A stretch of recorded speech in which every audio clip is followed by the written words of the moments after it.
Assalamualaikum warahmatullahi wabarakatuh.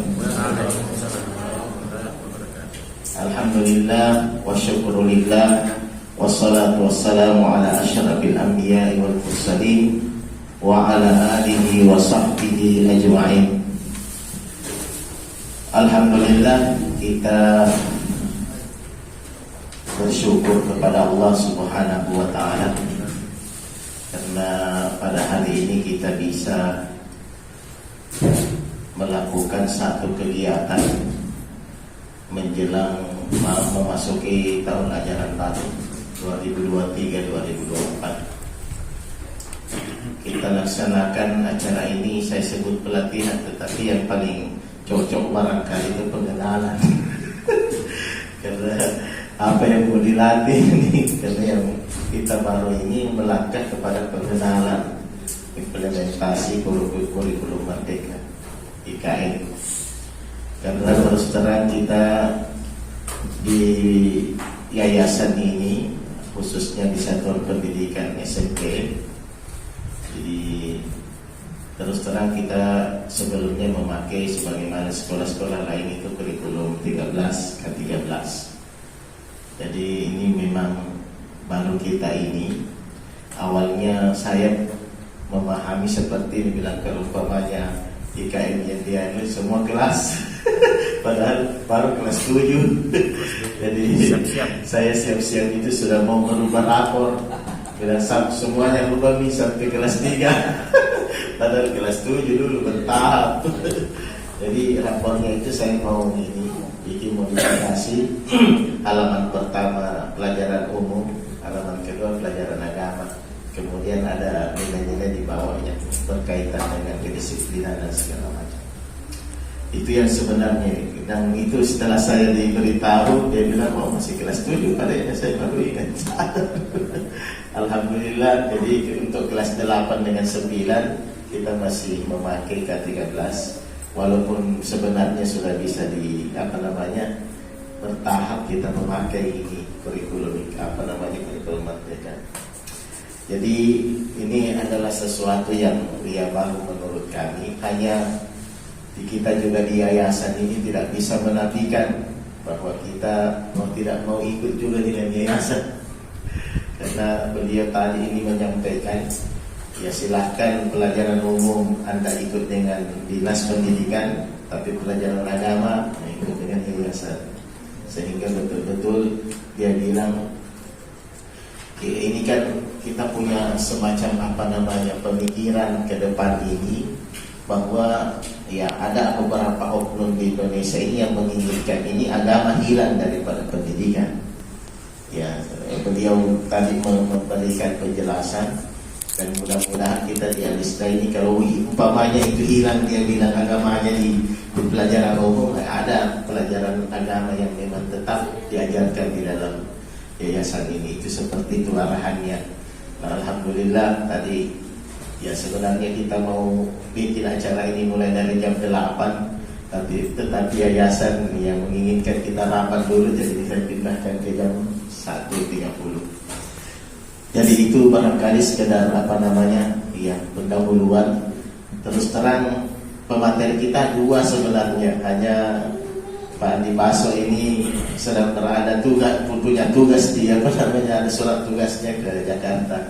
Beliau menelpon, saya bilang insyaallah kita jadwalkan di hari lain, karena di yayasan ini kita di setiap hari Sabtu itu ada semacam evaluasi dan pengajian, bisa kita tempatkan di situ setelah zuhur insyaallah. Dan ini kita rencananya bertahap kita ini insyaallah. Mudah-mudahan kedepannya kita bisa betul-betul yang menerapkan ini.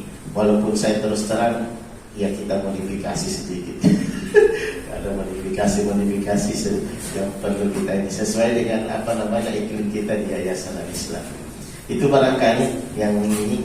Kalau pemateri sendiri barangkali beliau yang lebih berhak lebih berhak memperkenalkan diri, karena beliau ini sahabat kami dan senior kami sebenarnya. Dan beliau alhamdulillah sudah betul-betul ya mengetahui ini bagaimana kurikulum Merdeka, Dan mudah-mudahan kita bisa tercerahkan pada hari ini tentang kurikulum merdeka. Itu saja barangkali untuk awal. Beliau adalah pekerja baru di Pasuruan. Tulis sendiri. Insya Allah beliau sendiri yang ini yang akan memperkenalkan diri. Untuk itu kami persilahkan insya Allah. Terima kasih Ustaz. Bismillahirrahmanirrahim. Assalamualaikum warahmatullahi wabarakatuh. Alhamdulillahirabbil alamin wal aqibatu lil muttaqin. Wassalatu wassalamu ala asyrofil anbiya'i wal mursalin sayyidina Muhammadin wa ala alihi wasallam. Amma ba'd. Yang sama-sama kita hormati, banggakan atas para SMP Al-Islah. Ini kamu kan SMP dengan putra-putri satu kepala sekolahnya, cuma lokasinya yang berbeda. Iya. Kalau di kami di Pramuka namanya satuan terpisah. Ya, dan itu sudah dilakukan. Apapun itu begini, satuan terpisah. Ya, alhamdulillah hari ini saya berada di komunitas Al-Islam. 2 minggu lalu saya berada di komunitas Wahda Islamiyah. Jadi Dewan Pimpinan Wilayah Wahda Islamiyah meminta saya seluruh Susu Selatan, sekolahnya Wahda Islamiyah, meminta kepada saya untuk sampai mencerahkan seperti apa sih sebenarnya kurikulum merdeka ini, ya, kurikulum merdeka ini. Dan alhamdulillah tadi baru kepala sekolahnya lagi menelpon salah satu seorang kepala sekolah Wahda, bagaimana ini. Jadi saya selalu buka bagi karena tugas saya memang dari kementerian begitu. Saya fasilitator sekolah penggerak, fasilitator kementerian, kemudian fasilitator guru penggerak. Jadi gurunya sekolahnya jadi cocok memang nih kalau ini bagian saya. Tugas saya adalah bagaimana mendiseminasi ini, mendiseminasikan kepada satuan pendidikan terkait dengan implementasi kurikulum merdeka yang saat ini, ya, menurut saya ini sangat cocok memang dipakai juga di teman-teman sekolah Islam. Ya, cuma baru tahunya begitu nasi bilang, padahal cocok sekali ini. Nanti saya sampaikan seperti apa. Dan ketika saya sampaikan ini di ketua DPW WI Susul mengatakan bahwa ini merdeka betul ini yayasan kita kalau begini. Merdeka betul. Yang kenapa? Karena memang di samping ada misi lembaga, ya, misi lembaga yang harus karena kan satuan pendidikan mengaturnya, JP-nya apa, yang pelajarannya dan seterusnya. Nah, jadi nanti kan kita lihat seperti apa itu. Ya, jadi saya tinggal di sini, anak saya di sini sekolah. Ya, anak saya sekolah di sini, yang bungsu, ya, sekolah. Rumah saya di depan sini, di Perumnas Tumalia. Jadi saya dari kantor tadi pulang naik motor ke sana, motor putra. Saya kenapa tidak ada orang ini? Saya tanya, kalau dipindahkan staf ke sebelah putri, ditajuk, bagaimana anak-anak di sini? Setiap hari saya antar ke sini. Ya. Jadi itu saat ini saya di di Dinas Pendidikan Kabupaten Maros sebagai pengawas sekolah sama dengan pengawasnya di sini Pak Dipaso. Saya beri surat tugas ke Jakarta, itu Pramuka di sana, KPN, Karang Pamitra Nasional, bersama dengan 5 orang teman di Kuartir Jawa Maros ini. Kebetulan saya wakil ketua Pramuka Kuartir Jawa, jadi tadi masuk saya ke sana. Jadi itu keseharian saya, di samping itu tadi tugas tambahan sebagai fasilitator nasional guru penggerak dan fasilitator nasional sekolah penggerak. Ya, jadi memang bagian saya untuk mendiseminasikan ini. Alhamdulillah saya bisa ketemu dengan teman-teman di Al-Islah ini. Nah, sebelum saya ke sini, saya ingin menyampaikan dulu fenomena yang ada sekarang. Tapi saya dulu saja, nanti saya berdiri. Ya. Fenomena sekarang, kecenderungan masyarakat kita sebagai klien daripada sekolah adalah dua kecenderungan. Kecenderungan ini sudah disampaikan oleh Ivan Illich dalam bukunya School Dead, sekolah yang akan mati. Tahun 75 buku ini terbitkan. Apa kata Ivan Illich?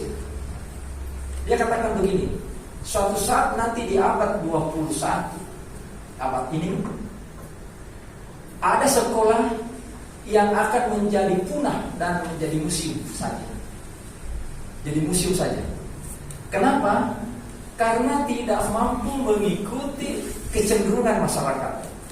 Akhirnya tidak ada yang berminat ke sana. Dan gejala ini saya sudah tulis ya, di buku saya di tahun 2019. Ada buku saya itu merubah penyelenggaraan pendidikan tradisional di sekolah. Saya katakan di Indonesia ini sudah mulai banyak sekolah yang tutup karena tidak ada peminatnya. Ya, jangankan swasta, negeri saja. Tak usah jauh-jauh di Maros ini. Ini baru-baru PPDB. Saya memperkuat dugaan saya, hipotesis saya di buku saya itu ternyata memang ada sekolah tidak ada peminatnya. Dan lambat laun itu tergerus, akhirnya tidak ada siswanya. Apa yang terjadi? Dead, matilah. Seperti yang disampaikan oleh Ivan Illich tahun 75 yang lalu. Jabat itu satu. Apa kecenderungan masyarakat? Dua. Pertama, masyarakat kita ini saat ini menginginkan anaknya itu dibekali dengan ilmu agama.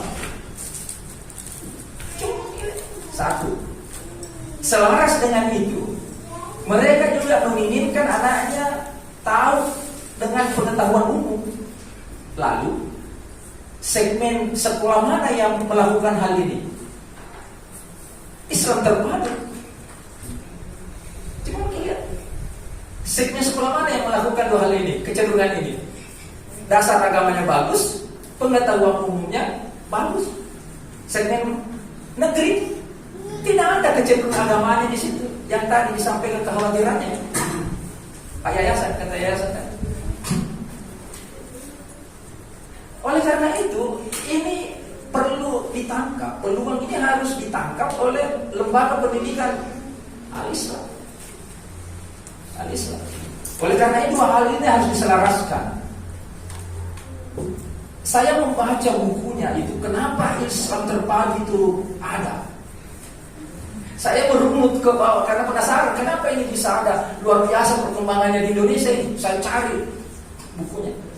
Di sejarahnya Islam terpadu itu adalah pemikiran teman-teman kita mahasiswa di ITB yang galau dengan apa itu namanya, bukan diskriminasi, sebenarnya pengkotak-kotakan ilmu umum, ilmu agama. Itu yang membuat itu dari sana munculnya. Kemudian muncullah itu ada sekolah Hikmah, kemudian di Surabaya juga ada, kemudian ada beberapa cikal bakalnya. Kalau tidak salah waktu itu di Bandung itu ada 5 Islam terpadu yang dimulai dari apa itu namanya kampus keluar, kemudian emperan itu berkembang. Di situ konsep pendidikannya, konsep pendidikan Islam terpadu itu.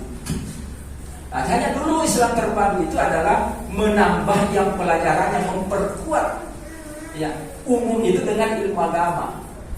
Kapan itu? Ya setelah pembelajaran, dan itu kemudian muncul namanya dulu full day, sekolah full day. Artinya dalam sehari itu anak-anak belajar full day school ya, full day school. Nah itu. Lalu lama-lama kemudian muncullah program yang mengadopsi seperti yang ada di negara Timur Tengah, yang membuat itu menjadi sebuah sekolah yang boarding school, berasrama. Nah, tetapi tadi ada umum, jadi bukan pesantrennya. Kalau pesantren kan lebih ke itu ya, ke agamanya. Ini tidak menselaraskan. Nah, oleh karena itu ini peluang. Dan kurikulum Merdeka fleksibel dengan itu. Tidak sama dengan ke-13 yang lalu, teman-teman, Bapak Ibu guru yang ustaz-ustazah. Ketika kita mengajar sudah jelas nih bahwa ini KD-nya yang diajarkan semester ini kan. Ini di semester ini semester 2, ini semester 3. Jadi sudah ada dari terberi bahwa ini yang diajarkan. Kurikulum Merdeka tidak begitu. Dipersilakan untuk memilih apa? memilih materi sesuai dengan capaian pembelajaran setiap mapel. Gitu. Oh ini kelas 7 ini. Oh sekian saja. Karena agamanya saya mau perkuat. Ini mau dulu materinya ini. Materi ini saja. Nanti berikutnya lagi. Yang penting dalam 3 tahun itu semua materi terberi. Dan ada pengurangan. Bahasa Indonesia dikurangi 28% materinya. IPA dikurangi 18, matematika 19. Oleh karena itu sangat fleksibel sekali, muatan-muatan agama dimasukkan, apalagi kalau kuliah sekolah seperti sekolah kita ini. Ya, pukul 4 ya Ustaz. Iya, setelah asar. Nah, dasar-dasar pemikiran ini tadi, ketika saya jadi kepala sekolah, ya, Pak Ustaz Amin tahu itu waktu saya jadi kepala sekolah SMP 2, saya berpikir kalau madrasah bisa mengajarkan umum, ya, kenapa negeri tidak bisa mengajarkan agama? Kan begitu. Jadi itu tahun 2015 saya sudah buat namanya di sana itu kelas pesantren di SMP 2. Kan itu tadi saya melihat kecenderungan masyarakat agar SMP 2 tetap banyak siswanya, banyak pesannya, ada yang Madinah di depan, ada banyak kan di situ. Kalau ini tidak diada, ya ini jadi punah ini kalau begini. Akhirnya saya buat program kelas pesantren. Jadi jam 2 anak-anak belajar umum, selebihnya itu belajar itu agama, nahwu, hadis, Quran. Mirip itu. Dan ada 3 kelas, setiap tingkatan ada 3 kelas. Dikasih memilih. Jadi ini dan itu bagus, program itu bagus. Oleh karena itu mari ya teman-teman, ini peluang bagi sekolah-sekolah Islam terpadu untuk menangkap peluang-peluang itu untuk lebih mengembangkan kecenderungan masyarakat itu. Nah, tinggal nanti karena tadi sudah disampaikan oleh yayasan dan Al-Islam ini ada di bawah pembinaan dinas pendidikan, maka mau tidak mau harus ada kurikulum nasional. Mau tidak mau, kalau tidak ada jadi pesantren gitu. Jadi pesantren. Jadi seperti itu. Nah, saya memulai. Ya. Jadi ini hanya sebagai penyemangat bagi kita bahwa saat ini sekolah Islam terpadu itu viral, dan tinggal kita bagaimana sekolah kita ini bisa membuka diri lalu kemudian membekali kita dengan apa keinginan masyarakat itu. Poin kita sudah ada, sudah kuat dasar agamanya. Nah, poin kita sudah ada. Tinggal bagaimana ikut dengan arus perubahan dari Kementerian Pendidikan. Karena mau tidak mau kita ada di situ. Nah, bukan di madrasah, SMPG. Kalau madrasah ya ikut juga dia kemenang, sama juga. Kita sudah yang jelas ada seperti kecuali kalau pesantren full itu ya tidak. Nah, saya akan membicarakan ini karena ini requestnya Pak Kepala Sekolah bahwa pengenalan dulu. Tapi saya pikir nah maunya orang ini sekolah kalau hanya pengenalan saja tidak tahu apa mau dikerjakan ini pasti bingung dulu juga nantinya. Oke, saya sampai jam berapa kan di Ustaz? Ya rencana itu sampai jam 3:30 salat baru lanjut. Oke, saya pokoknya biar sampai kapan. Ya, inilah dan pahala saya dan amal saya untuk menyampaikan, berbagi dengan teman-teman di sini. Ya, salah. Kita akan bagi 2 segmen ya. Sebelumnya itu ini dulu yang saya mau tanya ini semua. Perhatikan dulu gambar ini sebelum saya lanjut, karena saya harus memahami dulu suasana hatinya teman-teman di sini. Cara saya memahami suasana hatinya adalah dengan gambar ini. Di gambar ini ada 3 orang, ya. Ada yang bawa gerobak, kemudian ada yang mendorong, isinya apa itu, rupanya berat lah. Bukti bahwa berat, bahwa itu panjang itu ya tenggelam sebagian, berarti berat kan.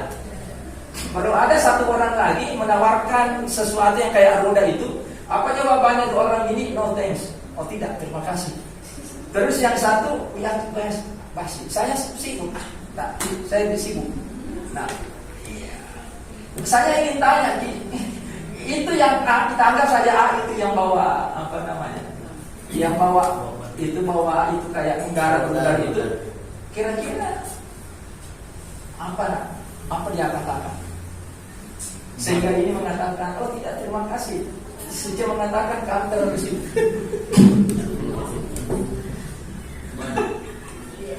Ya. Yang putri bisa juga suaranya kita dengar di sini. Apa ya? Menawarkan untuk ya. Memudahkan proses pengangkutan atau mendorong gerobak tersebut. Ya. Karena kelihatannya bannya itu kotak. Kan ditawarkan ban yang bulat, ini loh bagus. Kalau kami tidak sempat mengurus itu. Nah, ini buru-buru harus cepat sampai. Kalau masang lagi kelamaan, sudah. Terima kasih kami terlalu sibuk. Baik, Kira-kira gitu. ya. Terima kasih. Jadi ditawarkan kemudahan, diberikan kemudahan karena saya dulu pernah lihat. Saya dulu minta, ini kemudahan saya kasih tuh, ini bantuan. Tapi apa jawabannya? Tidak terus. Pokoknya itu saja yang dulu saja. Dan seperti kita lakukan. Ya. Ada lagi ya persepsi lain. Kalau putri sama. Ya. Jadi begini. Kadang kita itu kalau ada hal baru mengatakan, kenapa sih ada lagi begitu nih, sudah bagus nih, kan gitu. Berarti kita itu selalu mau berada di zona nyaman, di comfort zone, di zona nyaman. Saya ingat dulu guru-guru saya dulu mengatakan, dan ketika saya ketemu, hebat nonton Dina, pakai kami kalau misalnya modus di sini, hebat sempurna deh, sudah S3 mungkin nak. Dulu itu saya ajar kamu begini cara aku gitu. Ya memang dulu sih begitu, tetapi kan seiring dengan perkembangan itu tidak lagi. Oleh karena itu kita ini menurut teori sosialnya bahwa manusia itu bergerak sesuai dengan perkembangan.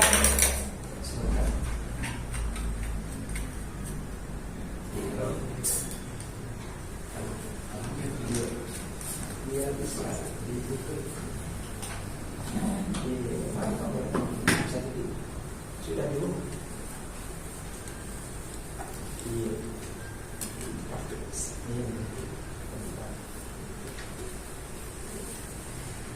Tidak bisa dilihat kosong-kosong. Ya, kadang-kadang kita merasa bahwa ini sudah bagus nih. Sama halnya dengan kurikulum. Kita kadang-kadang, kenapa saya ganti menteri, ganti kurikulum? Ganti ini kan begitu. Saya juga termasuk orang yang begitu dulu, awal-awal itu. Nanti setelah saya membaca buku perbandingan pendidikan 25 negara. Dulu kalau saya katakan itu Finlandia, tidak pernah itu Singapura. Setelah saya baca buku itu perbandingan pendidikan 25 negara, Finlandia juga mengubah kurikulumnya. Nah ceritanya kak orang yang tidak mengubah kurikulumnya, katanya.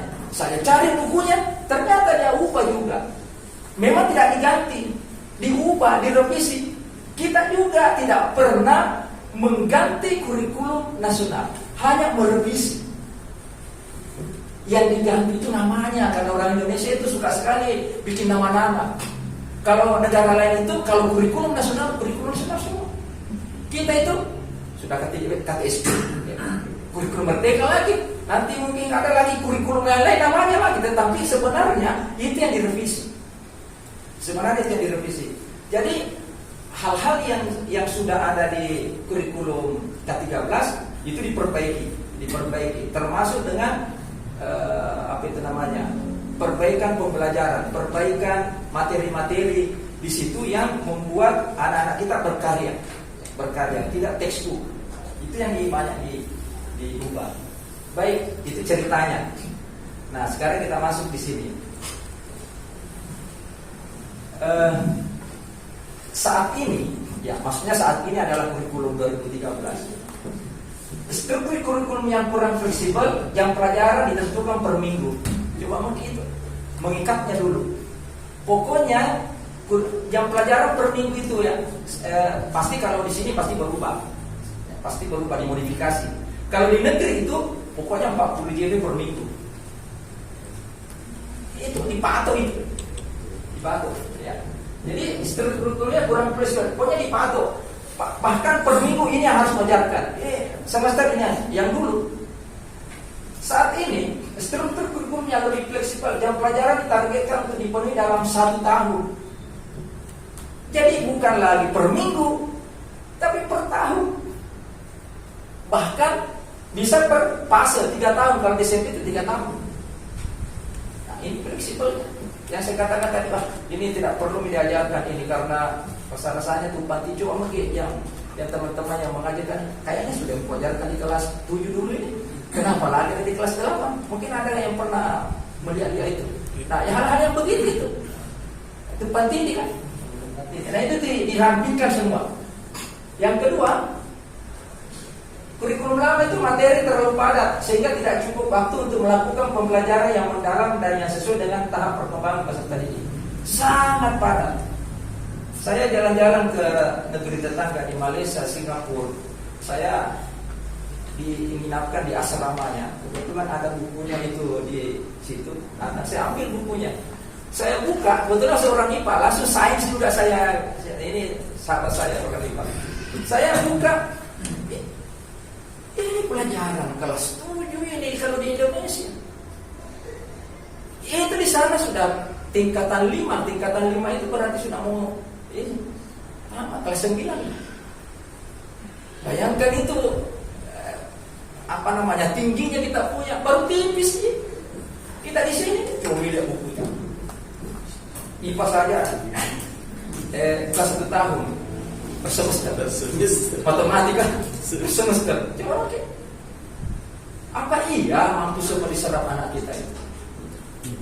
Itu semua yang diperbaiki. Sehingga fokus pada materi yang esensial. Yang esensial saja. Yang penting saja. Makanya saya katakan tadi bahasa Indonesia itu 28% berkurangnya, IPA ada 19%, matematika ada 18%, dan mata pelajaran lain berkurang materinya.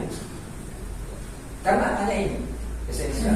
Jadi capaian pembelajaran diatur per fase bukan per tahun. Capaian pembelajarannya. Nah, di sini tantangannya teman-teman di sini, apakah semua mata pelajaran mapel sudah mendownload capaian pembelajaran? Belum harus. Makanya tadi saya katakan, nah ini sudah membimbing sekolah orang. Nah, makanya harus dulu mendownload dulu capaian pembelajarannya masing-masing. Nah, di capaian pembelajaran itu baru kemudian kita turunkan menjadi tujuan pembelajaran. Tapi tidak usah khawatir, tidak usah dulu bikin perangkat, download saja di platform Merdeka Mengajar. Kemarin PMM-nya di sini sudah ada yang belajar ini, Pak Ustaz ada belajar ininya, aku belajar ininya. Ada. Nah, itu kalau ada yang, kalau misalnya teman-teman yang lain tidak punya atau punya semua. Ada semua, ada selesai. Nah, kalau sudah semua belajar, aku belajar ID-nya, masuk di PMM, download di perangkat aja, download modul ajarnya di situ. Tidak usah bikin, kalau nanti pengawasnya datang, kenapa tidak bikin? Kalau Pak Jabar bilang tidak usah bikin. Download saja. Di-download saja. Tapi ganti-ganti tongki itu nama kepala sekolahnya. Karena memang begitu, pemerintah mengatakan bagi sekolah yang mandiri berubah, itu perangkat ajarnya disiapkan oleh pemerintah, silakan dimodifikasi. Modifikasi maksudnya apa? Ya ganti kepala sekolahnya, ganti nama sekolahnya. Lalu kemudian kalau ada tujuan pembelajarannya kira-kira yang tidak cocok dengan kondisi sekolah kita, hilangkan. Ganti dengan tujuan pembelajaran yang sesuai. Itu bagusnya kurikulum mereka, karena fleksibel, bisa diganti itu tujuan pembelajaran. Karena kita tahu yang bikin, sesuaikan dengan visi misi lembaga kita. Itu. Jadi tidak dulu kan ditentukan KD-nya. Pokoknya tertulis memang KD-nya kan, bahwa ini yang harus diajarkan, ini tidak. Nanti kita bicara di sini, ini pengenalan dulu. Yang ketiga, materi pembelajaran yang tersedia dulu ya, ada 2013 kurang beragam. Materi pembelajaran. Guru kurang leluasa dalam mengembangkan pembelajaran kontekstual. Nah ini, saat ini guru apapun bisa mengintegrasikan dengan apa? Misi lembaga kita. Karena tidak kontekstual lagi bahwa guru sekarang tidak datang ke kelas membawa buku. Baru itu yang diajarkan berurut. Tidak. Karena boleh jadi buku itu tidak sesuai dengan tujuan pembelajaran yang kita telah susun. Sekarang ini, Bapak Ibu, buku kelas 7, kelas 8, kelas 9 boleh jadi materi kelas 7 ada materinya di buku di kelas 8. Boleh jadi materi kelas 9 ada materinya di kelas 7. Kenapa ini tadi? Karena per fase. Ya, ini per fase. Fase itu untuk SMP begini. Fase A itu kelas 1 sampai kelas 2 SD. Fase B kelas 3 sampai kelas 4. Fase C 5 dan 6. Fase D 7, 8, 9. Itu SMP itu satu fase. Nah, fase E kelas 10 SMA. Fase F kelas 11, 12. Jadi bagusnya SMP itu karena satu fase. Langsung kenapa ada per fase-fase begitu? Karena disesuaikan dengan tingkat perkembangan psikologi anak. Jadi anak kelas 1 dan kelas 2 itu mirip psikologinya. Ini kelas awal, begitu seterusnya. Sampai kelas SMP itu 7, 8, 9 psikologinya satu fase itu. Kemudian kelas 10, wah ini pancaroba di sini, kelas 1 SMA ini. Makanya satu fase itu. Kemudian 11, 12. Jadi disesuaikan dengan psikologi anak fase-fase itu. Kemudian teknologi digital belum digunakan secara sistematis untuk mendukung proses belajar guru melalui berbagai praktik baik. Ini aplikasi yang menyediakan berbagai referensi, bisa menggunakan bahkan kalau misalnya di sini, ya, ini saya sampaikan, kalau ada misalnya anak kita yang karena kebetulan pergi umrah, maka bisa saja kita menggunakan teknologi itu untuk belajar. Ataukah pergi haji misalnya, kamu lama itu tidak belajar ini kalau boleh. Ataukah misalnya seperti yang di SMP di sana di Bontoa, itu anak di sana 6 bulan ke Kalimantan. Ada itu pelaut di sana itu 6 bulan berbalik ke situ. Bagaimana caranya ini? Ya, ke Padatan dia ke Kalimantan. Cara itu ikan terbang itu, biar kucingnya katanya jadi kosong rumah. Kalau itu di Bontoa sana itu tidak ada tidak ada warga situ, pergi semua. Nah ini siswa bagaimana? Nah dulu dititip sekolah di sana. Cuma kadang-kadang sekarang titipnya tidak mau orang karena dana bosnya tetap di sini, sekolahnya di sana. Tidak betul sebenarnya. Akhirnya jalan keluarnya apa yang saya katakan, gunakan teknologi digital. Di Classroom, Google Classroom itu anak-anak silahkan belajar dari sana dengan panduan gurunya dari sini. Kenapa? Ini bisa secara mandiri mengajar dengan menggunakan teknologi digital.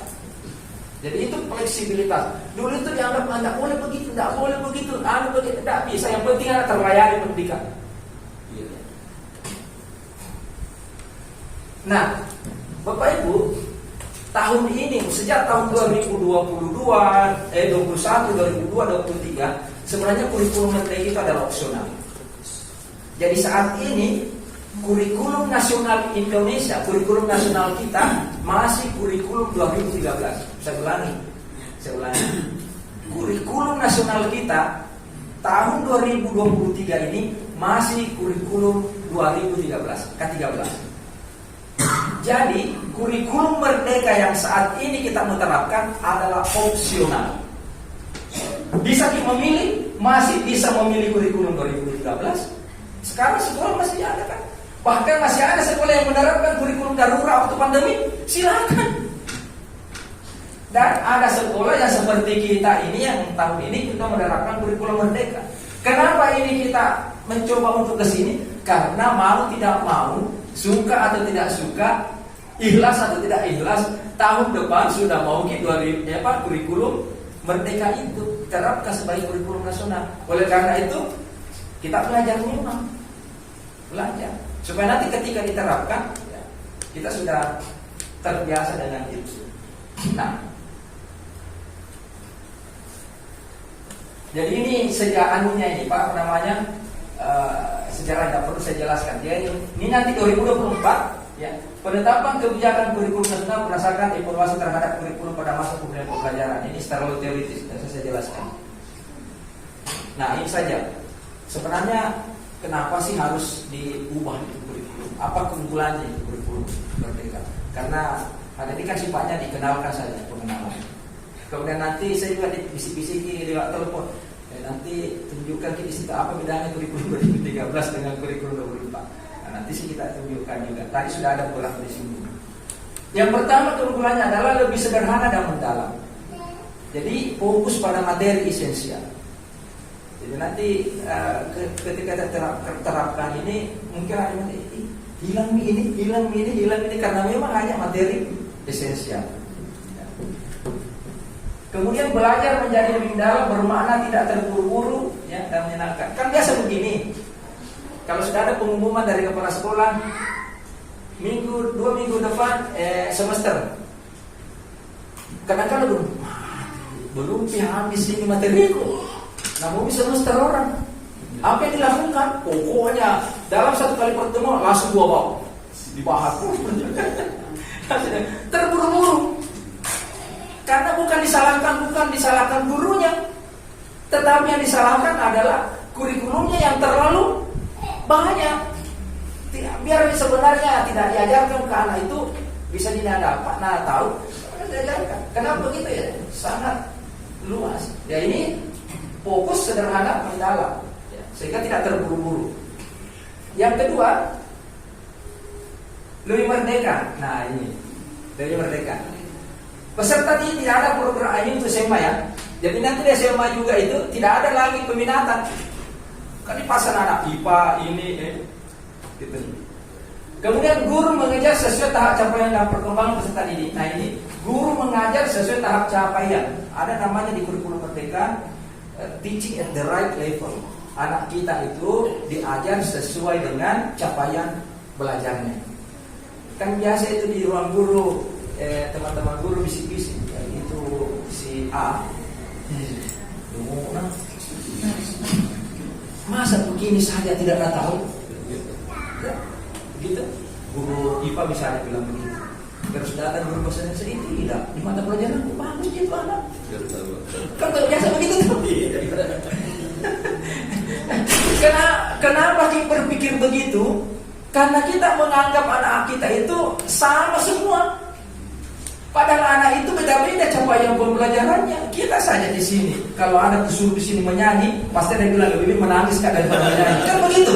Saya mengaji. Iya. Anak juga begitu. Kita itu selalu musamakan anak, satu kurang untuk semua. Nah kita saja orang dewasa ini berbeda-beda. Karena memang Tuhan sudah mentakdirkan kita berbeda-beda. Kok masa dipaksakan untuk sama semua? Nah, ini kan menyalahi sunnatullah ini. Anak-anak diminta semua pintar masuli. Padahal ada anak bersiul saja keluar mimpi, bagaimana mau masuli? Tapi coba kasih dendam, pasti dia tak bisa pintar tidak bisa pintar kita malu banget. Tetapi kalau masuli tidak bisa. Kenapa begitu? Karena potensi yang diberikan Tuhan itu tidak bukan masuli. Lalu kita tentu kita mau mengubah sunnatullah itu. Ini perlu kita sadari. Kita sadari.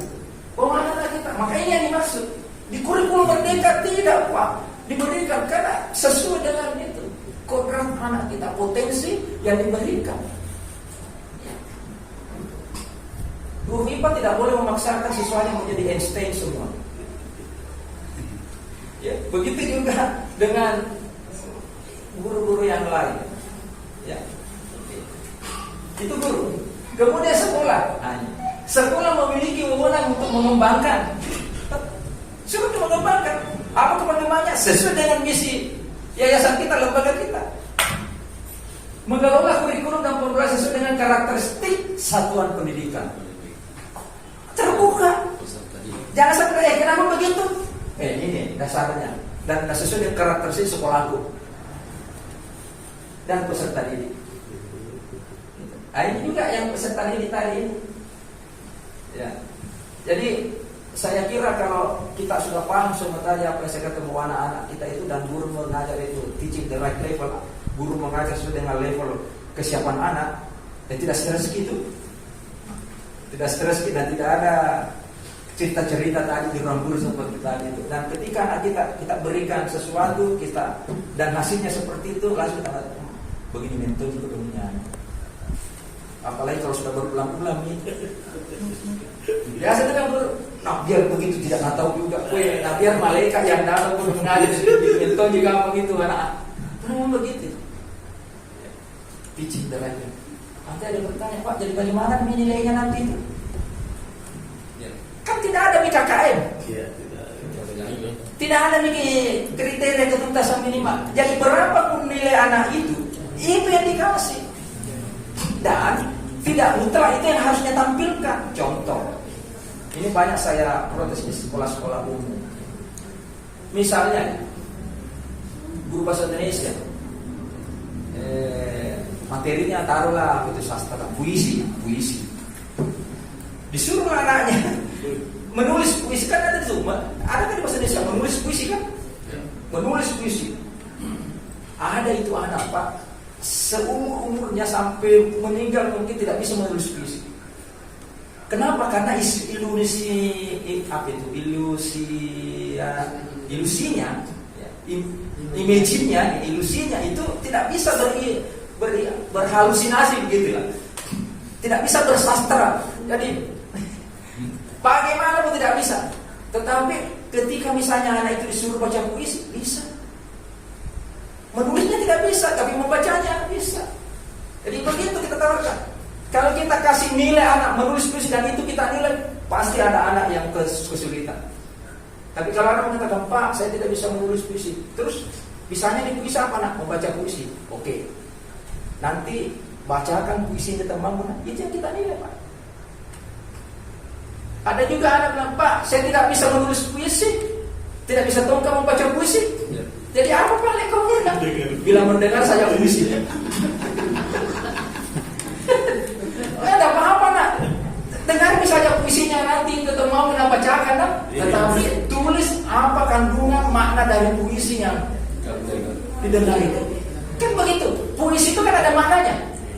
Coba. Karena ada anak itu yang audio pendengar, tapi kalau dengar itu pokoknya nggak tahu gitu. Nah lihat, ada begitu. Jadi mendengar tidak. Lalu simpulkan, beri pemaknaan terhadap kandungan puisi temanmu ini. Bagi anak, Pak, tidak bisa kamu baca puisi, tidak bisa kamu menulis puisi, tidak bisa kamu mendengar puisi. Terus apa balik kau nak? Bisa kamu mengiringi puisi? Kita bikin musikalisasi puisi. Yang ingin saya katakan di sini adalah satu ukuran tidak bisa untuk seluruh anak. Disuruh bikin makalah, ada anak tersiksa, Pak. Seluruh anak bikin makalah. Ada anak, Pak, saya tidak bisa bikin makalah. Wah, tidak boleh, makalah semua. Padahal ini anak mengatakan, Pak, saya tidak bisa bikin makalah, tapi saya mau bikin PowerPoint seperti itu. Silakan. Yang penting materinya misalnya itu, jangan yang lain.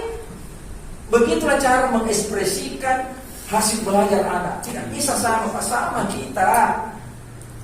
Sama kita. Begitu saya tidak tahu. Apa nak bilang anaknya? Enak di kita, Pak. Saat itu mata pelajaran diajarkan, saya 10 harus kukuasai 10. Kan itu guru bahasa Indonesia. Biar begitu tidak tahu. Anaknya bilang, itu enak bahasa Indonesia terus diajarkan. Saya ini banyak mata pelajaran. Banyak juga pelajaran. Hal-hal begitu kadang muncul, Pak. Tidak ada beritahu kami telah anak. Kalau aku ya. Di sini ada 21 pelajaran. Coba. Kalau jadi kalau ada anak itu terus kok itu bodoh sekali, biar begitu saja tidak tahu. Kita ini apa? Bahasa Indonesia diajarkan saya 21. 21 tugas yang harus selesai bagaimana gitu. Itu. Baik, ini yang kedua. Yang ketiga ini lebih relevan dan interaktif. lebih relevan dan interaktif. Jadi pembelajaran melalui kegiatan proyek memberikan kesempatan lebih luas kepada peserta didik untuk secara aktif mengeksplorasi isu aktual, misalnya isu lingkungan, kesehatan, dan lainnya untuk mendukung pengembangan karakter dan kompetensi profil budaya Pancasila. Jadi nanti di kurikulum Merdeka itu, ini yang banyak terjadi begini, dikurangi jam, misalnya PKN dikurangi 1 jam, bahasa Indonesia dikurangi 1 jam, tidak dikurangi. Cuma jam itu digunakan untuk kegiatan proyek. Jadi nanti silakan di proyek itu tuangkan di situ, bikin tema, buat tema, misalnya agama, buat tema yang bisa mengakomodir nilai-nilai ketuhanan di sana. PKN juga begitu, bikin tema, tetapi bukan PKN-nya diajarkan, tapi nilai-nilai mata pelajaran tak, ya, nilai-nilai karakter mata pelajaran tak yang harus diajarkan ke situ. Jadi kita perlu sampai ke sana, ya, kita perlu sampai, karena kalau ke sana dan kita sini, ya, kita di kulit-kulitnya dulu, baru kita masuk ke dalamnya. Ya. Jadi lebih relevan dan interaktif. Misalnya begini, kan ada 7 tema di proyek itu, ada 7 tema, dan setiap tema itu nanti dimasukkan dimensi profil pelajaran Pancasilanya. Profil pelajaran Pancasila itu ada 6. Ya, berketuhanan, yang beriman dan bertakwa pada Tuhan Yang Maha Esa dan berakhlak mulia itu 1. Kemudian gotong royong, lalu kemudian mandiri, kreatif, bernalar kritis, dan mandiri. Ada 6. Nah, ketika misalnya kita membuat satu proyek, taruhlah temanya adalah kearifan lokal, maka karena sekolah kita ini adalah sekolah Islami, maka kita masukkan dimensi yang pertama tadi. Ya, beriman dan bertakwa kepada Tuhan. Nah, beriman dan bertakwa kepada Tuhan Yang Maha Esa ada 3 atau 4 elemennya. Elemen pertama adalah akhlak pada Tuhan, akhlak pada manusia, akhlak kepada alam, akhlak kepada diri sendiri. 4, Pak. Ketika saya kaji ini, nah ini yang diajarkan di agama tadi. Nah itu yang kita masukkan dimensi ini, yang profil pelajaran Pancasila ini. Sama dengan gotong royong, kerjasama. Ya, gotong royong itu ada elemennya, dimensi gotong royong, kerjasama, ada menghargai orang, pendapat orang ada. Jadi itu kita masukkan ke sana. Nah nanti ini Pak Kepsek, ini satu bahasan lagi untuk proyek itu. Nanti ya, nanti loh. Kita tidak bisa berlama-lama karena panjang juga pembicaraannya. Nah ini yang saya maksud Bapak Ibu. Kurikulum apapun yang ada di Indonesia, mulai dari kurikulum seingat saya, karena saya sekolah itu tahun 77 SD, ya, kurikulum 75, saya melewati sekian, sudah banyak kurikulum ya. Saya ini kelahiran 70, jadi umur saya 53 tahun. 53 tahun. Saya sekolah SD 77 tahun baru saya sekolah. Itu 75 sampai saat ini yang dipakai untuk mengembangkan kurikulum ini. Kurikulum apa Bumi? Holistik. Yang dimaksud dengan holistik adalah Tuhan memberikan kepada kita itu potensi dari segi kognitif. Lalu kemudian dari segi apa? Ini hati, kalbu, potensi, attitude. Jadi kognitif, afektif, kemudian psikomotor, gerakan badan, tindakan. Dan ketika kita kembangkan kurikulum itu harus mencakup 3 ranah itu. Harus mencakup 3 ranah itu. Pengetahuannya, karakternya, kemudian keterampilannya. Oleh karena itu tugas guru itu 3 juga. Yang salah mengajar, tugas guru mengajar. Sasarannya apa ini? Otak. Guru itu apa? Pendidik. Sasarannya apa? Dididik. Guru itu apa? Pelatih. Sasarannya sekolah. Jadi sebenarnya ada benang merahnya. Cuma karena selalu kita pisah-pisahkan. Ya. Yang kedua, berbasis kurikulum kita sekarang itu berbasis kompetensi, bukan konten. bukan konten. Nggak usah banyak itu tebal-tebal buku begini konten. Tetapi kompetensi apa yang harus dikuasai oleh anak kita? Zaman sudah berubah. Saat ini sudah mulai kan yang diperlukan apa? Apa keterampilan? Bukan berapa apa aja sama. Kualifikasimu S1, S2, S3 tidak. Ada S1, minimal semua S1, persyaratannya S1. Tetapi mau S2, mau S3 tidak mengatakan kalau S3 lulus mungkin tidak. Kalau syaratnya S1, ijazah S1 mesti masuk. Tetapi di situ kompetensi apa yang kau miliki? Berbasis kompetensi. Jadi bukan lagi konten lebih banyak yang ditahu, tetapi sedikit yang dikuasai. Banyak ditahu, sedikit dikuasai. Ya, harusnya ya hanya dikuasai karena itu yang mau diaplikasikan. Kemudian yang ketiga, kontekstualisasi dan personalisasi. Dulu kurikulum kita itu kontekstual. Kontekstual artinya sesuai dengan kehidupan anak-anak kita. Tetapi jangan sekarang kita sentuh ini personalisasi. Bahwa anak kita itu, setiap individu dilahirkan berbeda-beda. Itu personal. Itu tadi yang saya jelaskan, ketika berada di kelasnya semua sama ini. Nah, kurikulum merdeka harus memperhatikan ini personalisasi. Jangan ada bayangan kita nanti sama nanti mengajar atau tidak. Nanti akan kita sampaikan itu bagaimana. Tidak, mudah sekali mengajarkan ini kurikulum merdeka. Ya.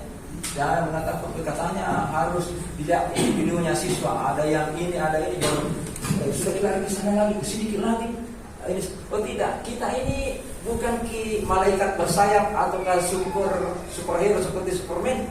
Oh tidak ada caketan. Guru itu capek, ya kita manusia biasa. Kita sudah tahu itu bahwa capek guru kalau begini. Oleh karena itu dalam pelaksanaannya nanti tidak seperti yang kita bayangkan bahwa kita melayani segini anak itu akhirnya kita capek sendiri situ di kelas keliling begitu. Tidak seperti itu. Ya. Jadi, nah ini lingkungan lokal, misi sekolah. Silakan. Jadi tidak ada ketakutan bahwa akan kebiri di apa enggak. Tidak. Malah diberikan kebebasan untuk itu. Nah, ini karakteristik utamanya kurikulum merdeka. Pertama, berbasis proyek. Itu tadi. Ya, pengembangan soft skill dan karakter. Penelitian menunjukkan bahwa orang berhasil itu harus punya soft skill. Soft skill itu adalah termasuk dalamnya iman, karakter, kepribadian itu soft skill. Ya. Gitu. Makanya iman, takwa, akhlak, gotong royong, kebinekaan global, kemandirian dan nalar kritis, kreativitas itu yang harus dikembangkan berbasis itu. Sehingga kemudian ada proyek.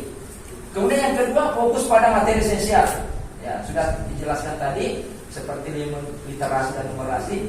Kemudian fleksibilitas. Ini yang saya maksud tadi. Teach at the right level. Nah, kita harus mengajar itu sesuai dengan kemampuan murid. Lalu ingatkan kalau sudah asal. Kemudian tema-tema utama pembelajaran berbasis proyek. Nah ini tema-temanya ada 7. Ada 7 temanya. Bangunlah jiwa raganya, berrekayasa dan berteknologi untuk membangun NKRI, Bhinneka Tunggal Ika, gaya hidup berkelanjutan, kearifan lokal, kewirausahaan, suara demokrasi. Tema-tema ini itu diberikan siswa kita di proyek P5 selama 3 tahun. Jadi nanti dipilih 3 setiap tahun. Jadi tema ini dipilih 3 dalam 1 tahun. Nanti kita bicarakan sendiri. Nah, saat ini, maksudnya kurikulum sebelumnya ya, kerangka kurikulum saat ini mengunci tujuan pembelajaran per tahun. Jadi kalau saat ini itu semua sekolah itu sama mata pelajarannya. Ini kurikulum merdeka boleh ya, alisnya tidak sama dengan sekolah lain Pak. Saat ini karena tidak dikunci per tahun, tapi dikunci per 3 tahun, per fase. Malah bisa begini dalam pembelajaran kurikulum merdeka. Namanya sistem blok.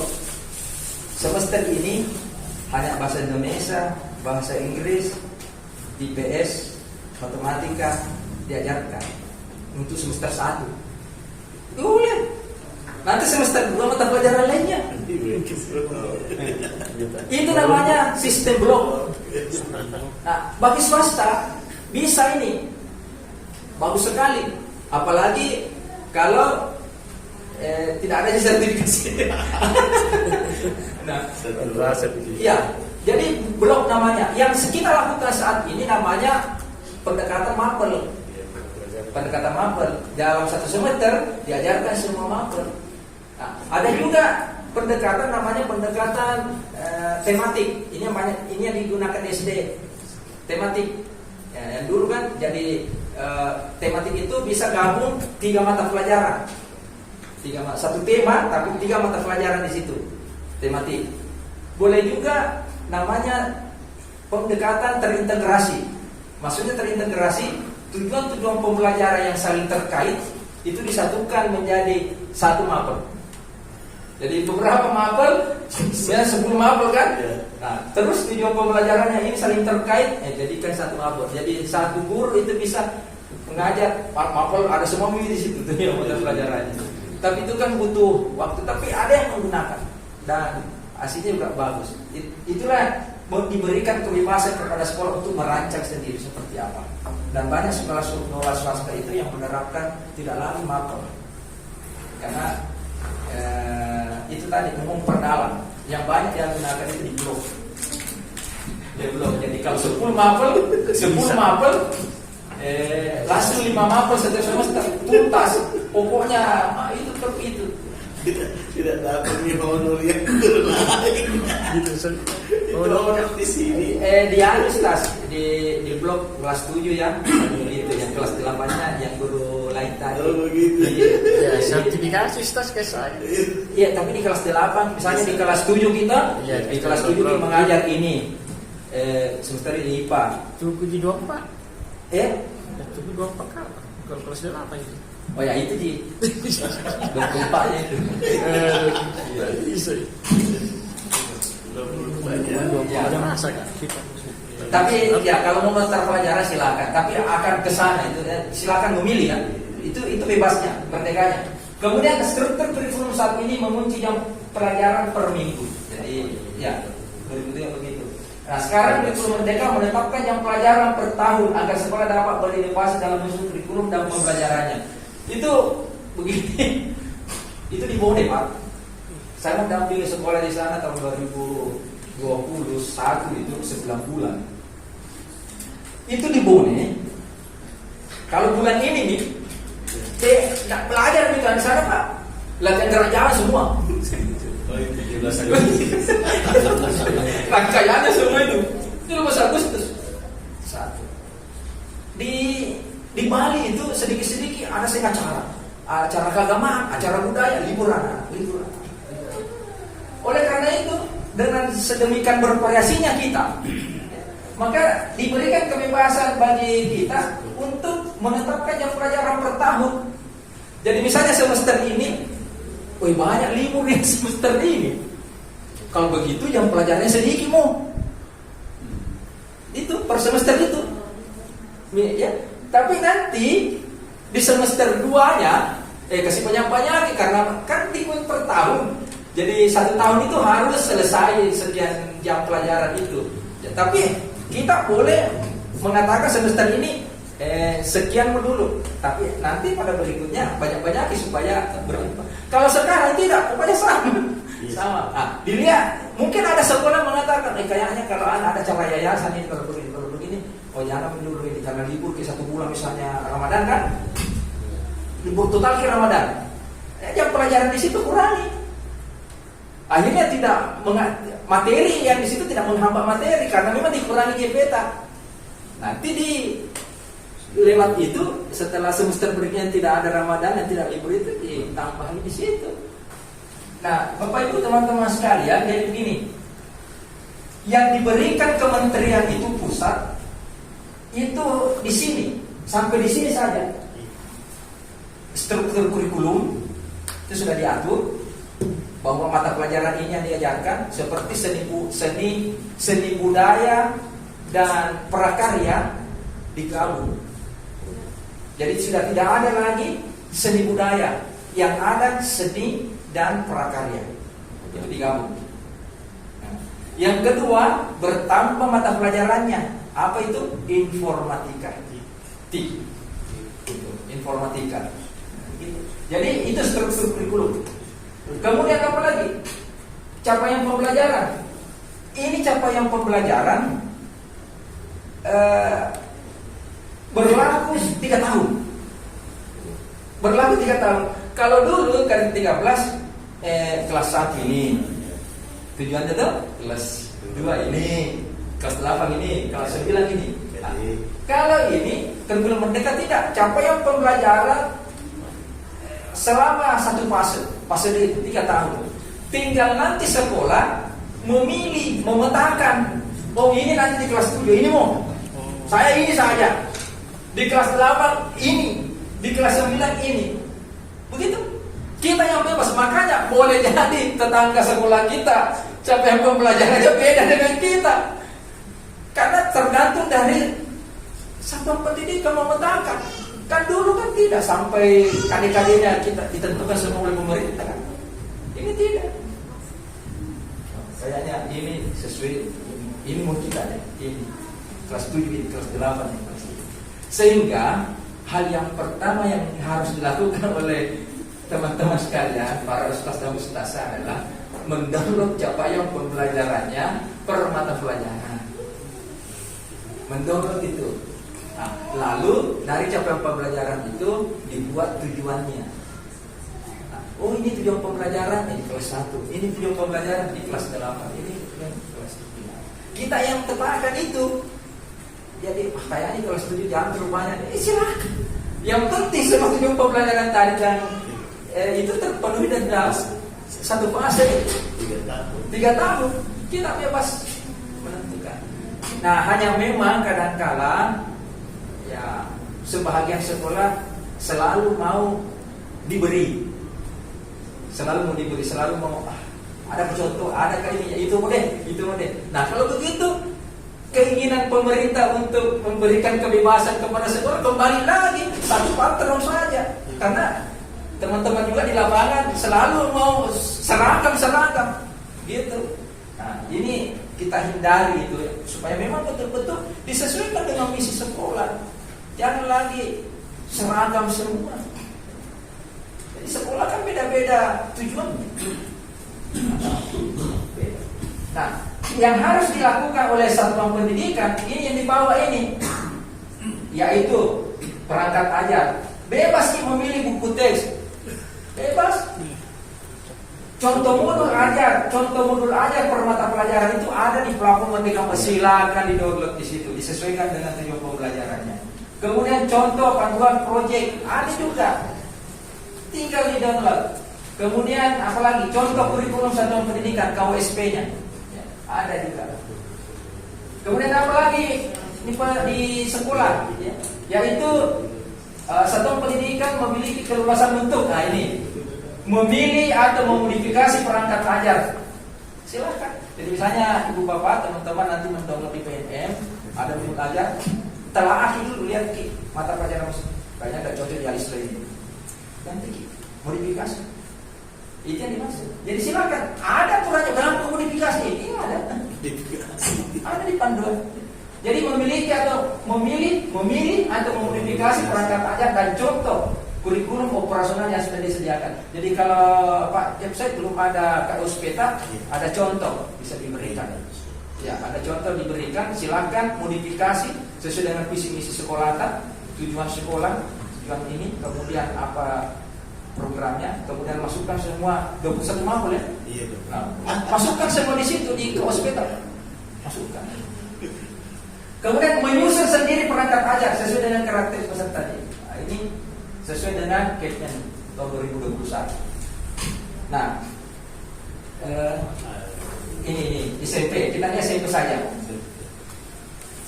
Jadi karakteristik kurikulum untuk SMP penyesuaian dengan perkembangan teknologi digital. Mata pelajaran informatika menjadi mata pelajaran wajib. Jadi dulu kan informatika eskul biasa orang gitu atau tidak wajib. Sekarang sudah menjadi kurikulum nasional wajib. Jadi silakan tentukan siapa yang nanti mengajar informatika. Banyak di kuliah komputer itu belakang. Kan tidak hanya nanti 45 dipakai asesmen nasional. Ya. Kemudian panduan untuk guru informatika, tidak usah khawatir. Ya. Ada panduan untuk guru informatika disiapkan untuk membantu guru-guru pemula sehingga guru mata pelajaran tidak harus berlatar belakang pendidikan informatika. Hanya kalau misalnya bersertifikasi nih yang diharapkan untuk mengambil informatika hanya matematika dan IPA. Karena itu yang bisa relevan dikonversi jamnya. Misalnya saya guru cukup jamku, saya guru IPA, tidak cukup jamku, bisa ambil informatika supaya cukup jamku. Seperti Pak Ustaz. Tidak repot. Jadi ini sehingga guru maka tidak harus berlatar belakang pendidikan informatika. Pembelajaran berbasis proyek untuk pengetahuan Pancasila dilakukan minimal 3 kali dalam 1 tahun ajaran. Jadi proyeknya itu minimal 3 kali dalam 1 tahun. Nah itu karakteristiknya, yang lain tidak usah kita bahas. Nah ini kurikulumnya. Jadi pendidikan agama Islam dan budi pekerti, ya, budi pekerti. Nah ini yang dimaksud dikurangi jamnya. Padahal ada di sini, tidak dikurangi, ada di situ. Jadi ini 30, ini pendidikan agama Islam 36 JP di 1 tahun ada di sini. Jadi ini 2, ada di sini 1, gitu. Jadi tidak ada pengurangan. Yang menjadi apa namanya? Yang berbeda itu yang berubah ini. Mata pelajaran seni dan prakarya serta ini informatika tadi. Yang lainnya itu sama semua dengan ketika strukturnya. Jadi yang berbeda ini seni itu tadi seni dan prakarya digabung. Kalau di sini dulu diajarkan apa? Dua-duanya. Dua-duanya ini digabung. Itu pun kalau digabung seni dan prakarya bisa memilih lagi. Apakah kita mau pilih seni rupa, seni musik kah, seni teater kah, seni tari kah? Kemudian prakarya juga bisa memilih mau budaya kerajinan kah, rekayasa kah, atau pengolahan bahan, terserah kita pilih. Bisa memilih sih di prakarya ini. Gitu. Misalnya di seni, bagaimana caranya? Tidak ada yang pintar di sini musik, menggambar nih, pilih pakai seni rupa. Jadi ini fleksibilitas, tidak usah harus begini, harus ini, harusnya tidak. Pilih sesuai dengan sumber daya yang kita miliki. Nah ini untuk kelas 78 ya. 78. Ya 78 karena dalam 1 tahun itu 36 minggu. Itu kalau kurikulum. Tetapi kalau kelas 9 hanya 32 minggu. Kan kelas 9 cepat ini. Jadi hanya 32 minggu efektif. Nah itu struktur kurikulumnya. Ini materinya saya titik nanti di sini, Pak. Silakan nanti dipelajari. Nah ini tadi yang saya maksud. Untuk mata pelajaran TIK, ya, informatika dapat diambil oleh guru yang punya latar belakang informatika atau matematika dan IPA.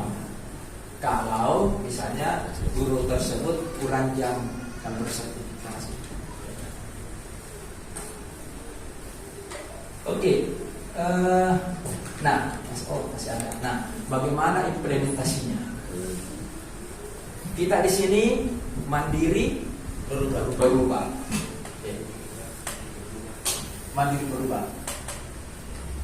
Nah, tidak usah ini. Sudah tadi. Ini juga, ini misalnya. Jadi ini tadi ini ditentukan dari sekolah kepala sekolahnya Wahda Islamiyah. Dia katakan karena diberikan kebebasan kepada sekolah. Nah, dikasih katanya dia kasih tahu bilang bisa mulai dari kelas 1 sampai kelas 6 kurikulum merdeka semua digunakan. Selamat. Tidak. Ya. Bahkan mandiri berupa itu hanya dilakukan di kelas 1, kelas 4 berarti SD itu, kelas 7 SMP berarti, kelas 10 SMA. Itu saja. Itu saja. Ada ini bisik-bisik guru biasa begini kalau saya jelaskan ini. Ada perhatiannya guru kelas 7 nih. Berarti kita aman kelas 8, kelas 9. Karena begitu bisik-bisiknya tuh. Tapi biasa benar kita. Karena guru kelas 8, guru kelas 9. Tidak begitu. Kenapa harus terlibat? Memang mungkin tidak mengajar, tetapi harus terlibat di dalam memetakan capaian pembelajaran. CP-nya itu, karena CP-nya itu berlaku 3 tahun. Artinya apa? Guru kelas 7, guru kelas 8, guru kelas 9 harus bareng-bareng memetakan CP-nya. Oh ini untuk kelas 7, oh ini untuk kelas 8, ini untuk kelas 9. Walaupun nanti menunggu tahun depan baru ajarkan, tetapi dalam perencanaan itu awal harus terlibat semua. Karena saya itu baru kelas 7 bilang, gimana nanti materinya ini, yang ini. Nah, gitu. Oke? Nah, mandiri berbagi. Jadi kita di sini. Jadi pilihan mandiri berubah, memberikan keluasan kepada sekolah saat menerapkan kurikulum mereka dengan menggunakan perangkat ajar yang sudah disediakan. Tidak usah pusing-pusing. Kalau nanti ada pengawas yang mengatakan, mana lu, kenapa begini, kenapa ada seragam? Tidak ada keseragaman. Selamat tinggal keseragaman, yang selamat datang keberagaman. Ya. Jangan, mungkin ada yang modelnya begini, ada yang tulis tangan, silakan. Tulis tangan. Tidak masalah. Orang dewasa juga bervariasi potensinya. Masa mau dipaksakan? Pak, tidak bisa kamu nanti, pokoknya harus tulis tangan aja, tulis tangan saja. Kan begitu. Jadi tidak usah, itu sudah kita sampaikan ke teman-teman pengawas. Jangan terlalu administratif. Jangan terlalu administratif. Tetapi apa yang ingin dicapai oleh guru-guru kita di kelas itu yang penting. Apa yang harus penting? Tujuan pembelajarannya, bagaimana langkah-langkah pembelajarannya, bagaimana asesmennya, penilaiannya. Selebihnya itu aksesoris. Dan kalau gitu bagaimana? Bisa aja gunakan perangkat seperti sudah disediakan. Hanya jangan diadopsi, tapi adaptasi. Kalau adopsi itu kita ambil semuanya. Kami lihat kalau mengadopsi ke anak, mulai dari kepala sampai kaki, diambil semua tuh. Kan ada namanya adopsi. Tapi yang dimaksud di sini adalah adaptasi.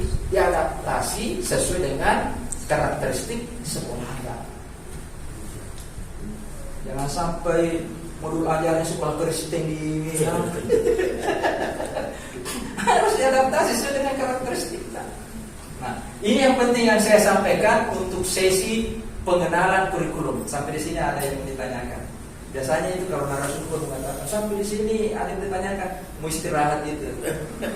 Minum. Silakan. Sebelum kita silakan. Bismillahirrahmanirrahim. Assalamualaikum warahmatullahi wabarakatuh. Oke, baik, terima kasih Pak atas kesempatan yang diberikan. Perkenalkan, nama saya Ardiansyah. Yang ingin saya pertanyakan dari penjelasan Bapak tadi terkait materi esensial, apakah itu full kembali diserahkan sekolah yang menentukan, atau bagaimana cara menentukan yang mana yang disebut materi esensial itu di tiap kelas 7, kelas 8, dan kelas 9 seterusnya? Terima kasih Pak. Iya, saya jawab di sesi 2 nah. Oh iya. Karena tidak akan muncul nanti pertanyaan kalau sesi 2 saya sudah sampaikan. Karena di capaian pembelajaran itu sebenarnya materi esensial semua. Tinggal nanti di tanda-tandai kok ini materi. Oh iya. Jadi apa yang ada di capaian pembelajaran itu sebenarnya adalah sudah materi esensial. Jadi capaian pembelajaran itu dalam bentuk paragraf. Di paragraf itu sudah ada pengetahuan, ada keterampilan, ada sikap. Kalau dulu di K13 ada itu namanya KI1, KI2, KI3 kan begitu, KI4. Nah, di kurikulum Merdeka tidak ada itu. Yang ada hanya satu paragraf, di dalamnya itu sudah ada pengetahuan, ada keterampilan, ada sikap. Jadi tinggal dipilih aja. Jadi kalau pertanyaannya apakah sekolah yang menentukan materi esensialnya? Tidak, karena sudah memang materi esensialnya itu sudah disampaikan. Tinggal nanti dipilih materinya. Oh, ini materi cocoknya di kelas 7, ini materi cocoknya di kelas 8, ini cocoknya materi kelas 9. Jadi tergantung dari persepsi dan kolaborasi dari teman-teman di sini memetakan materi ini berada di kelas mana.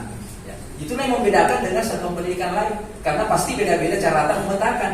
Boleh jadi dia bisa mengatakan ini kelas 7, boleh jadi sekolah lain mengatakan ini kelas 9. Yang jelas materi esensialnya sudah Yang jelas materi esensialnya sudah ada di CP. Ya, tinggal dipetakan. Dan itu sangat sedikit. Nanti gitu ya.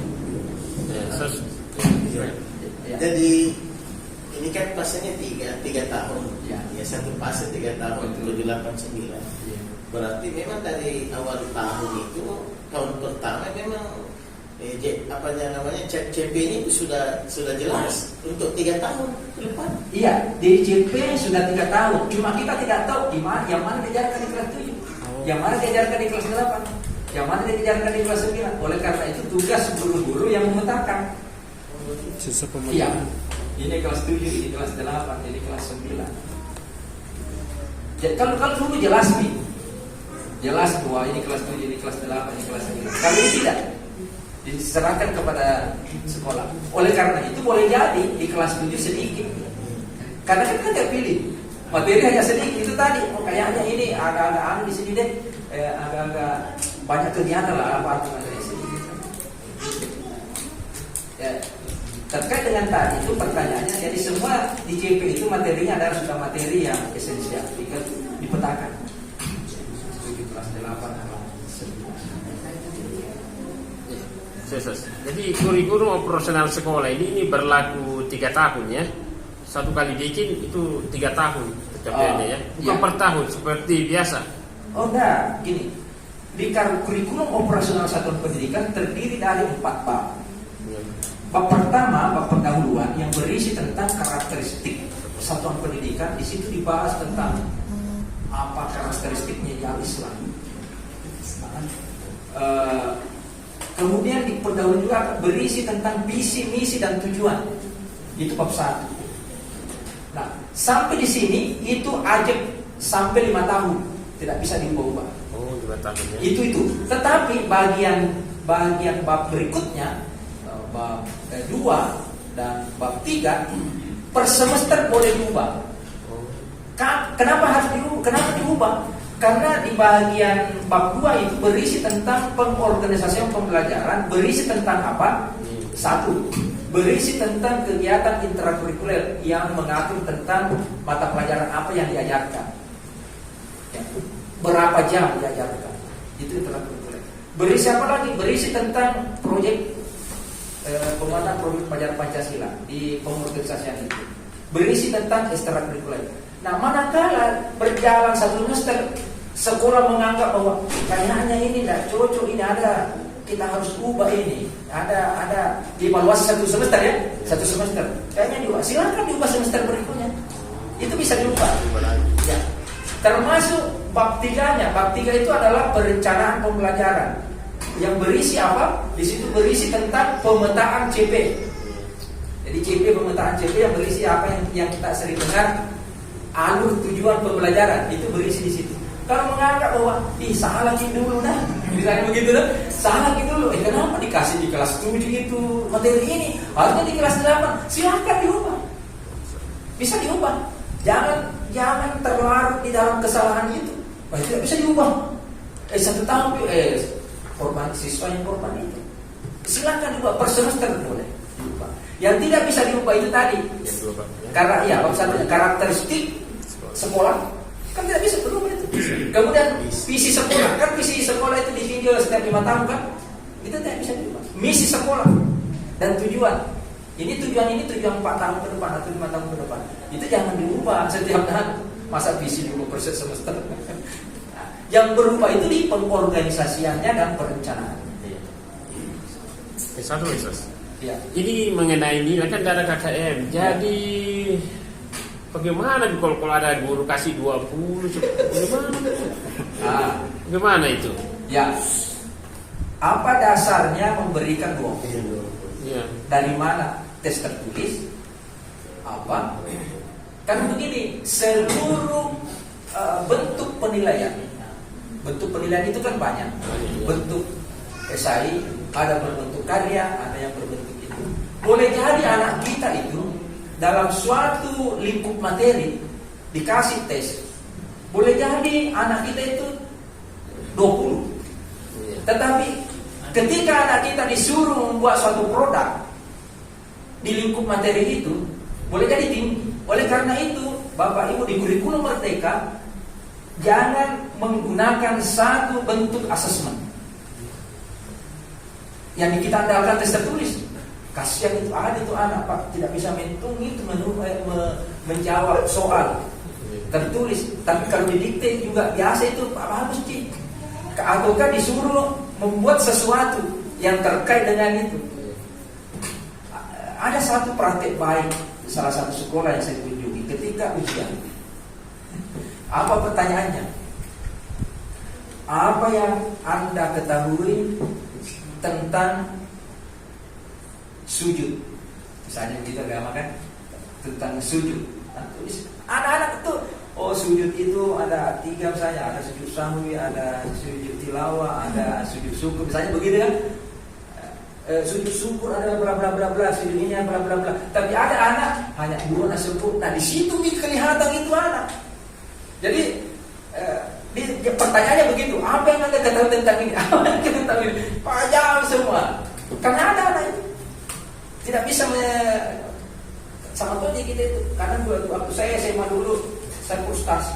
Satu malam kurendam kakiku, belajar, minum kopi, bukan itu yang naik di kan frustasi gitu. Anak begitu Pak, boleh jadi rendah nilainya karena kebetulan yang dijadikan soal itu dia tidak ditahu, padahal masih banyak yang ditahu yang lain. Bayangkan itu. Kan pernah merasakan ini ya Romendre yang saya pelajari. Jadi ini kurikulum merdeka. Ini kurikulum merdeka, Pak. Itulah kebutuhan anak-anak kita. Dan jangan pikir bahwa kalau saya berharap nanti urusan kurikulumnya membaca pedoman pembelajaran dan asesmen. Ini kaitannya dengan kenaikan kelas dan kelulusan. Sebagai informasi awal, boleh jadi anak kita sudah berada di kelas 8, tapi tujuan pembelajaran atau capaian pembelajaran masih ada di kelas 7. Naik kelas 8, tetapi capaian dan tujuan pembelajarannya masih ada yang tidak tercapai di kelas 7. Bagaimana caranya itu? Nah, ada 3 caranya. Nanti baca di situ. Caranya menyelesaikan itu. Jadi ada di panduan. Menyelesaikan 3 alternatif. Boleh tugas di luar kelas, boleh ini dan untuk mencapai itu. Jadi apa artinya? Itulah dimaksud dengan apa istilahnya? Dulu ada namanya gitu, kelas berkelanjutan. Jadi naik kelas semua. Tidak ada tinggal kelas, tetapi kadang-kadang materinya masih ada yang tertinggal. Turun. Iya, masih ada di kelas lain materinya. Tujuan pembelajaran masih ada yang tidak tuntas di kelas. Tapi dia sudah ada satu gini. Ini bukan kisah ya, bukan cerita ya, tapi fakta. Ada satu anak, ini di SMP 2. Datang bercanda sebenarnya. Anak itu, orang gurunya mengatakan dowo matematika. Akhirnya waktu itu tahun kan saya di sana invitasi dari Indonesia ke situ tahun 97, kira-kira tahun 98 atau 99. Masih paradigma lama. Tidak naik kelas anak itu gara-gara ada namanya angka mati. Itu masih zaman kita tuh ada namanya angka mati. Kalau 5 gitu bawah itu tidak naik kelas. Kebetulan udah matematika hanya 4 ada 4.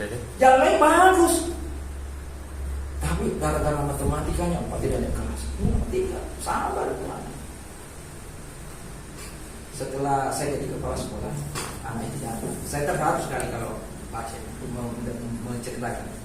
Dia datang ke sekolah. Ada guru-guru itu. Dulu di situ ada lobi di depan, ada tadi ya. Selamat. Dicerita dia, anak itu betul begini.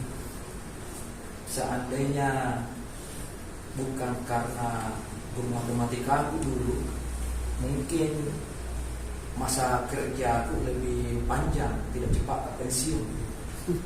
Saya waktu itu belum bisa mengenangkannya. Ternyata yang dimaksud adalah masa kerja menjadi pegawainya berkurang gara-gara dia tidak tinggal kelas gara-gara matematika saja. Coba, baru memang dia tuh di kelas 8 dia bilang itu anunya, bukan kelas, masih kelas 2 namanya dulu. Waktunya kan kelas 1 tinggal kelas itu. Di kelas 2 juga tim matematikanya juga, tapi waktu itu pokoknya ada namanya di percobaan. Memang tidak bisa matematika. Tidak bisa matematika. Tetapi apa kerjanya sekarang Pak? Di pengadilan. Hakim Pak, tidak perlu matematika di sana. Lalu kenapa kita hancurkan hidup anak kita itu ada karena matematika? Mau terharu Pak ini betul-betul menginspirasi saya bahwa betul itu sudahlah, masa Tuhan sudah mentakdirkan begitu anak kita. Tidak semua orang harus menjadi insinyur, harus ada jadi petani, harus ada yang harus jadi ulama, harus ada yang jadi di situ saya terbuka. Jadi saya berani menceritakan ini karena fakta. Ya, itu. Ada lagi fakta yang lain terkait, ada hubungannya dengan ini. Waktu itu saya sudah jadi kepala sekolah memang. Ada anak-anak di pojok menangis. 2 laki-laki, 3 perempuan menangis. 5 di pojok. Teman-temannya di sini, ya, teman-temannya di sini apa itu? Di praktek, ujian praktek PJOK olahraga. Disuruh roll ke depan. Senang? Roll ke depan. Ini anak-anak di sana menangis. Saya kenapa ini menangis ini anak-anak di sana? Saya katakan, kenapa kita? Memang pasti rendah nilai itu ini Pak, nanti ujian praktek itu. Kenapa? Kita sekali kan saya Pak, begitu gemetar keringat, dingin kaki tangannya itu anak dingin. Karena memang ada anak tidak biasa, tapi suruh lari beda itu anak kencang Pak. Suruh berenang, iya. Tapi kenapa harus dipaksakan semuanya harus orang ke depan selalu? Coba deh. Sama dengan ini tadi, seandainya itu tadi dipaksakan masuling semua, prakteknya pasti ini yang tidak bisa masuling ini rendah nilainya. Padahal kalau dikasih gendang, gak dapatkan jarak mungkin apa. Ini semua yang kesalahan masa lalu saya, yang kadang juga saya dulu Pak. Waktu saya, ternyata anak-anak kita memang harus diberikan itu sesuai dengan potensinya masing-masing. Dan tidak perlu cepat-cepat kita melabel anak kita, dan itu label itu akan terekam di dalam memori yang namanya long term memorinya. Ketika dilabel terlalu cepat, apa domo, apa segala macam itu terlabel. Apa buktinya? Ini tadi banyak guru-guru di sini, berjejer guru-guru. Ada anak sudah tamat di PDN, tamat, selesai. Langkah-langkah itu guru-gurunya yang lain itu. Langkah-langkah datang ke gurunya yang lain. Saya duduk di atas itu di kantor itu, saya lihat ke bawah itu. Kenapa lagi gurunya itu? Penasaran kan? Saya tanya. Naik di atas di kantor, tanya di situ, kenapa itu? Masih ada kurasa Pak ya. Kenapa dia langsung ke guru itu? Karena itu yang mengubah. Aku tanya kenapa dia langsung ke ibuannya itu? Dia bilang itu kalimatnya dari mulutnya yang mengubah perilaku saya. Jadi saya sampaikan ke guru-guru saya, bilang, jangan bosan menasihati anak-anak, karena kita tidak tahu dari mulut siapa anak itu bisa mendapat hidayah. Mungkin bukan dari mulutnya kepala sekolah, tapi nasihati saja. Dari ada waktu, ada tempat, hidayah itu ada. Jadi selalu kita kasih petunjuk kepada itu anak. Mungkin di situ berubah. Buktinya tadi, orang semua mengatakan itu dianggap guru ini kurang kompetensi. Tetapi cara pendekatannya ke anak itu tadi menasihati anak, apa itu namanya, anak capu-capu kalau apa itu guru semangat apa itu. Nah suka begitu, pendekatan kejiwaan apa dengan anak, berubah itu anak. PDE datang selesai PDE, lewati guru-gurunya tadi, dia datang ke sini nih yang dianggap oleh guru. Yang itu kalau mengajar itu udah nih yang nih, dulu saja begini, kalau itu guru mengajar, udah dulu dia begini, memangnya nih. Tetapi pendekatannya ke anak mampu mengubah anak ini. Itu mendidik itu bukan mengajar. Ini semua yang harus kita refleksi ya, seperti kira-kira. Jangan selalu bosan untuk menasihati anak, karena kita tidak tahu dari mulut siapa nanti bisa berubah. Karena ada biasa itu guru melanggar ke anak-anak lewat tuh gitu. Kenapa kita tidak berburki ekonomi anak? Nanti dibilang guru killer. Kan ada begitu ya. Tidak nasihat tidak boleh begitu. Masih masuk baju anak. Tidak boleh begitu. Bilang saja begitu karena kita tidak tahu bahwa dari mulut siapa ini anak itu bisa berubah. Ini yang saya sudah sampaikan ke teman-teman guru, karena ini karena kita mengemban tugas mendidik, bukan hanya mengajar tapi mendidik. Di sini pendidikan kita disentuh dengan sini. Iya. Ada lagi. Ada masalah ini sebenarnya kita kalau di Al-Islam ya, kan ada pemetaan jam bahwa pelajaran ini jamnya sebegini 2 jam, pelajaran ini kan ada memang perubahan modifikasi yang kita pakai di sini. Di mana pelajaran agama itu berapa jam? Di sini lebih banyak, kalau di SMP itu 27 jam karena dalam 1 bulan itu 1 pekan itu 50 jam, 51 jam termasuk upacara. 51 ya. Jadi 50 jam ini kita bagi lagi. Jadi 27 jam itu agama, 23 jam itu umum. Seperti itu. Oh, berarti kan sekarang itu per minggu kalau 10 mapel. Ya, 10 mapel itu 39 GP per minggu kalau umumnya. Nah, berarti pengurangan 39 kurang 20 berapa itu? Berapa kurangnya? Nah, kita di sini ada berapa? 23 ya? Iya. Berarti 15 ya? Bisa masuk agama situ di. Iya. Mas berapa pengurangannya? Kan 30 kan dalam seminggu itu kalau pelajaran umum maksud saya. Iya, Mas. Pelajaran umum itu 39 per minggu. Kalau 10 mapel.